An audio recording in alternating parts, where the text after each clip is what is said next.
알려진 벌꿀이 아기에게는 위험한 식품이라는 것 알고 계셨나요? 돌이 지나지 않은 아이에게는 절대 먹이지 말아야 합니다. 지난해 일본에서는 태어난 지 5개월 된 아기가 꿀이 들어간 과일 주스를 먹고 목숨을 잃는 사건이 발생했는데요. 사망 원인은 영아 보툴리누스증 때문이었다고 합니다. 이 질환은 주로 1살 미만 영아가 보툴리누스균에 오염된 벌꿀을 먹었을 때 발병하는데요. 보툴리누스균의 포자가 소화 기능이 떨어지는 영아의 장에 증식하고 신경 독소를 생성해 식중독을 일으키는 질병입니다. 면역력이 있는 아동과 성인은 이 균의 포자가 몸 안에 들어와도 큰 문제가 생기지 않지만 1살 미만 아기에게는 치명적인데요. 신경마비가 일어날 수 있고 심하면 목숨을 잃을 수도 있습니다.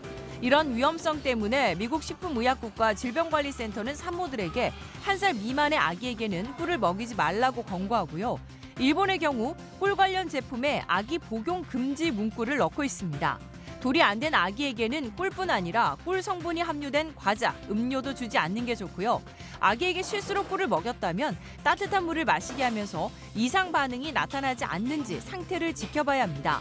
또 벌꿀엔 보툴리누스균뿐 아니라 자연 독소인 피롤리지딘 알칼로이드가 소량 함유돼 있을 수 있는데요. 이 성분 역시 태아와 유아에겐 민감한 반응이 일어날 수 있으니까 아기와 임신부, 수유부 등은 주의해야 합니다.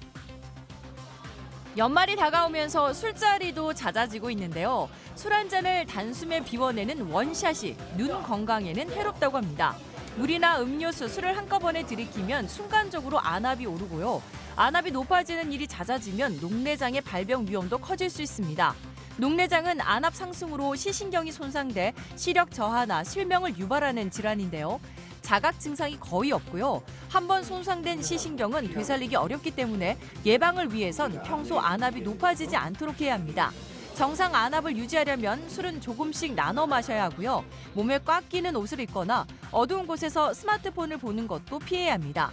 또 최근 정상 안압인 녹내장 환자도 늘어나고 있는 만큼 40대 이상이라면 1년에 한 번씩 꼭 안과 검진을 받으셔야 합니다. 세차 서비스를 이용하실 때 주의하셔야겠습니다. 최근 5년 6개월간 소비자 상담센터에 접수된 세차 관련 소비자 불만 상담만 3,300여 건에 달했고요. 피해 구제 신청 220건 가운데 절반은 소비자가 차량 손상을 입증하기 어려워 보상을 제대로 받지 못했다는데요.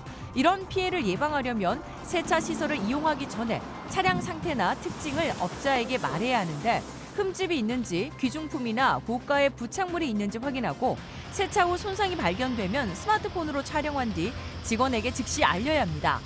많은 사람이 쓰는 셀프 세차장 청소용품은 이물질을 제거해 사용해야 차량에 흠집이 생기는 것을 방지할 수 있고요. 강추위에 기계식 자동 세차기를 이용할 땐 더욱 주의해야 하는데요. 세차기 브러쉬가 얼어서 도장이 손상될 수 있기 때문입니다.